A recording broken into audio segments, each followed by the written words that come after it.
من الاحد يعني موعود المباراه ديالي امام الرجاء الرياضي. كيفاش كتشوف حظوظ فريق الوداد يعني الرياضي امام المنافس ديالو الرجاء في الظرفيه الراهنه، يعني بعد تحقيق نتائج ايجابيه وعاوتاني باخذ عين الاعتبار يعني الهزيمه ديال الفريق المنافس في نهائي كاس العرش؟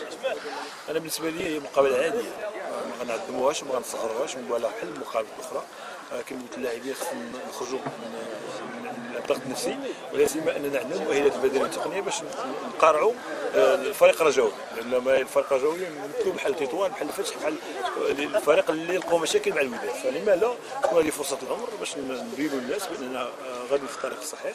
من الوداد الحمد لله قادمه برجالها وابنائها وابناء مدرستها، فهذه هي فرصه العمر كما قلت. هاد اللاعبين اللي تنتمنى رغم حدثت عهدهم بالوداد، رغم حدثهم في التشكيله الرسميه للوداد، ولكن انا مآمن بهم بانهم غادي يقوموا بلقاء كبير وغادي يهدوا الجمهور ديالهم ان شاء الله لقاء كبير وجيد وانضباط تقني وتكتيكي، ولما لا الفوز ان شاء الله. واش ما كتظنش على انه اللاعبين الشباب اللي عند فريق الوداد البيضاوي يعني اول عام غياخذوا ديربي وتم الاقحام ديالهم لاول مره مع عبد الرحيم طالب في منافسات الموسم الكروي الجاري، واش ما كتظنش انهم يتاثروا يعني بخوض مباراه ديال الديربي والحجم ديالها والثقل ديالها؟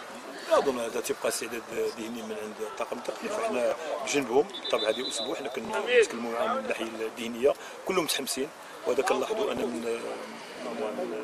من تصرفهم خلال التدريب. كلشي متحمس، كلشي باغي يدير لقاء كبير، كلشي باغي يفوز، وهذه هي القوه ديال فريق الوداد رغم حدث السن، فانهم شاركوا في ديربيات فئات سنيه المينيم كادي جونيور. دونك انا ما كنعرفش بان في هذا اللقاء اللي كلشي كينتظروا الفريق يكون يعني غير مركز. فانا نثق في هاد اللاعبين، وزيد على هذا كله انا بغيتهم يلعبوا هذا اللقاء باش ندخلوا في تجربه ديال اللقاءات الكبرى. فهما الحمد لله كانوا حاضرين امام تطوان، حاضرين امام خريب احسن دفاع في المغرب، وعطاو اول هزيمه، فلما لا رجع. فانا متيق فيهم وكنتمنى بالطبع يكون واحد رد فعل ايجابي في هذه اللقاءات. بحكم التجربه ديالك والتربيات اللي خديتي يعني كمساعد مدرب اليوري، واش ما كتظنش على انه الوداد يقدر يستافد من العامل الهزيمه ديال فريق الرجاء الرياضي في المباراه النهائيه كاس العرش؟ ولا مقابلات تشبه مقابله اخرى. مقابله انتهت بحكم التجربه ديال اللاعبين ديال الرجاء، فانا عارفهم بانهم غيوجدوا هذه المقابله لمحو هذيك الهزيمه، فاحنا ننتظرهم ان شاء الله في 90 دقيقه فوق الملعب. حنا ما يمكنش يعني ندخلوا هذا اللقاء وحنا كنفكروا في فريق الرجاء بالمقابله ديال نهايه الكاس.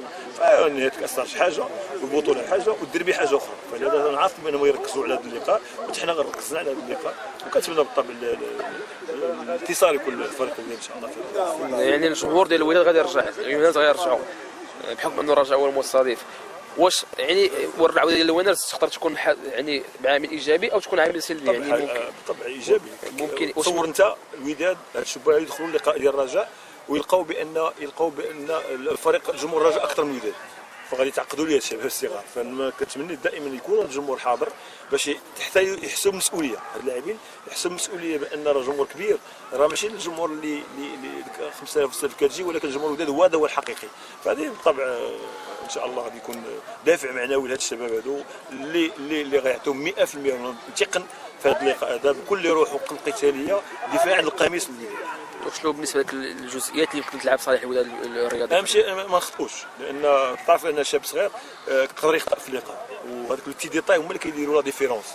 فاحنا تنحاولوا نصلحوا من الناحيه التقنيه التكتيكيه، كنحاولوا ندفعوهم معنويا، كنتمناو ما نخطئوش لان حنا عندنا فريق ان شاء الله اللي غادي يقارع فريق الرجاء وجميع الفرق المغربيه.